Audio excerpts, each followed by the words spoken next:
How are you? I'm doing great. How about you? I'm good, thank you. Thank you for having me today. Sure, I appreciate for your time. Amy Henkelmen, she's the Director of Athletics at Dominican University of California. Hoping that'll take care of some of the light there. Sorry. Oh, that's okay. I can see you well and hear you well. Perfect. So please give us a short introduction about your professional background. Sure. So I got my undergraduate degree in psychology from the University of Wisconsin-Stout. Minor in sociology. Then I went to Central Michigan University and got my master's in sports administration. And then from there, I took my first professional job at Indiana University, South Bend, where I met Luis and worked with Luis there. That was back in 2003. And I was there for 7 years and had a variety of different roles in South Bend at the university there. Facility, operations, fitness, recreational sports, and then assistant director of athletics, where I did some compliance and just managing, the sports and financial aid and working with the registrar's office. And I guess everything that comes along with the student athlete experience, and working within the conference. At that time was the Chicagoland Conference. And then from there, I took my next, I was there for 7 years. And then I took, my next position was at Colorado School of Mines out in Colorado, Golden, Colorado, which is NCAA Division III school. And I was assistant athletic director there, and I managed their facilities, their Lock Ridge Arena, which hosted swimming and diving, basketball, volleyball, and all their recreational sports there. Had an opportunity to manage more professional staff there, manage a lot more sports. While I was there, we hosted a lot of conference tournaments. We hosted regional NCAA men's basketball tournament. So I had an opportunity to get more involved at the NCAA level, at another level. And then my direct supervisor there, Brandon Leinbach, he was the associate athletic director, got the athletic director position at Dominican University, and asked me to come along with him as his associate athletic director, the senior women administrator, and primarily oversee all the compliance, athletic training, were my two biggest things that I had.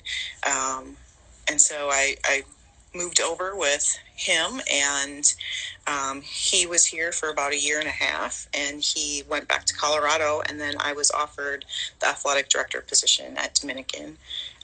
So I've been at Dominican now for 7 years. It doesn't seem like it. It seems like 2 sometimes. But that's kind of my path, and I now sit on a lot of different NCAA committees, Division II Athletic Director Board. It's Division II, it's Athletic Director Association. So I'm on that board for our conference, and then within that board, I also am on a regulatory board for our West region. So I have an opportunity to work with the national office quite a bit, and I'm really I've had a lot of opportunities that I wouldn't have had if I didn't take different positions and move around to get some of those positions that I've had. Perfect.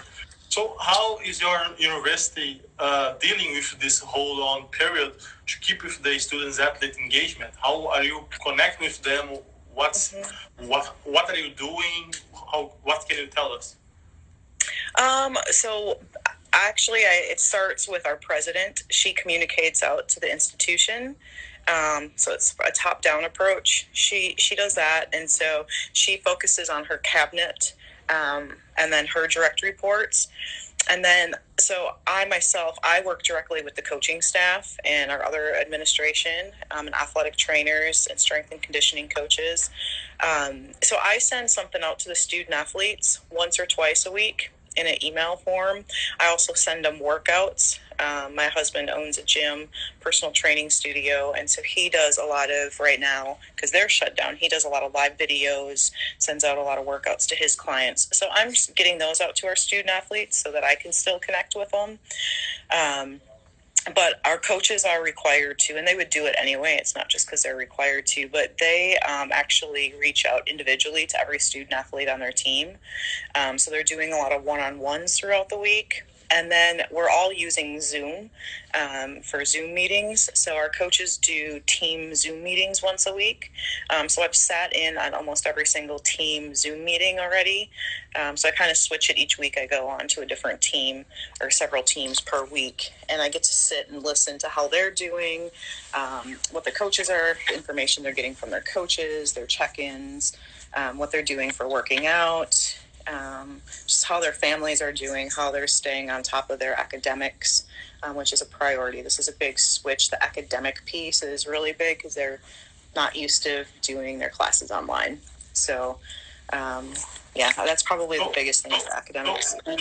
How you think this period of training at home will affect the team's performance, and you think it can lead to a like afterwards a sort kind of lead to injuries for the athletes if they do not practice well at home, so they get out of performance? So what can you tell us?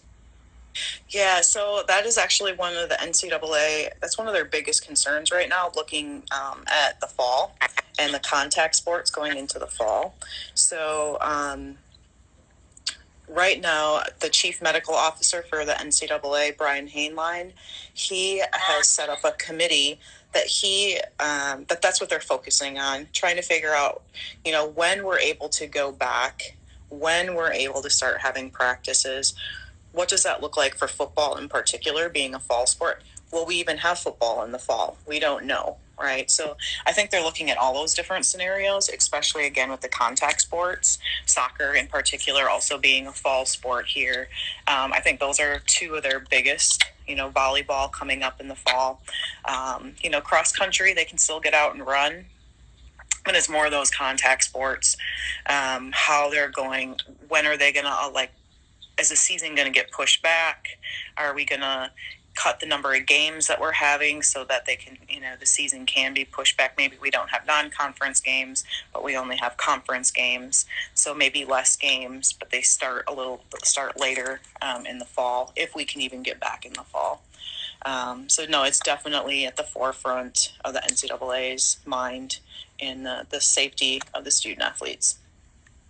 Perfect. So what do you foresee for the following years, especially in California, that you guys will host in LA 2028, and also in 2026, the Soccer World Cup? What do you think those two major sports events can boost the college sports?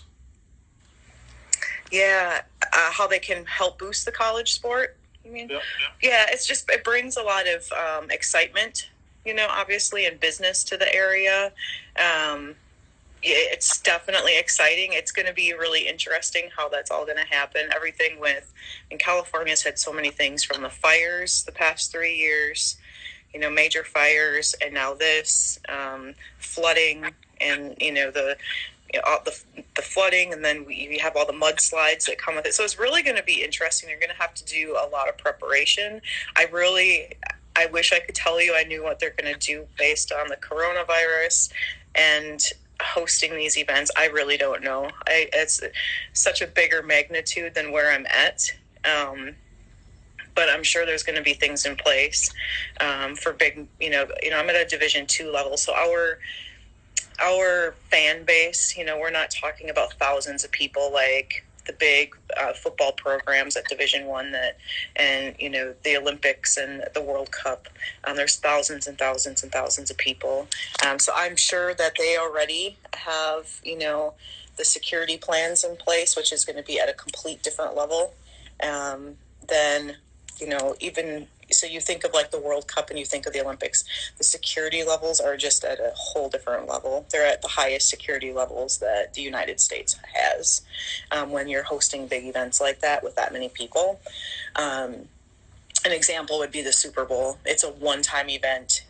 There's so many people there at one time, so their security levels are at the highest magnitude. Whereas the World Series is played over, possibly 7 games, right? So when you have one event and there's thousands and thousands of people like that, it's pretty impressive. I haven't seen the full behind the scenes, but when we hosted the Super Bowl here in San Francisco a couple of years ago, I mean, the military was out all over the streets, underground. They're everywhere. So the level of security definitely will go up at that time. Amazing. So today you have talked to Amy Henkelmen. She's the director of athletics at the Dominican University of California, and I had the honor to work with work with her at the Indiana University South Bend at the Student Activity Center back in 2009, and where it was an amazing time for me, where I learned a lot from her. I appreciate our time and thank you. Oh, thank you, Luis. It's really great seeing you. And it's still my goal. My goal is to get to Brazil to visit Luis. That's I've been doing a lot of international travel, but I keep telling my husband and my family and my colleagues that that's the first place I'm going is to visit Luis and learn from him. Sure. And I know I watch you work with the soccer programs, and I see you at the Olympics all the time working with the soccer teams, and it's really great. I'm really proud of how far you've come and what you're doing, and this is really exciting, you putting this together as well. So I really look forward to working with you here in the future and continuing to work with you, and I'd actually really appreciate working with you more because I have a lot to learn from you as well. So thank you. Thank you. Appreciate. Have a great day. Be safe. Yeah, thank you. You too, Luis. Okay. Bye-bye.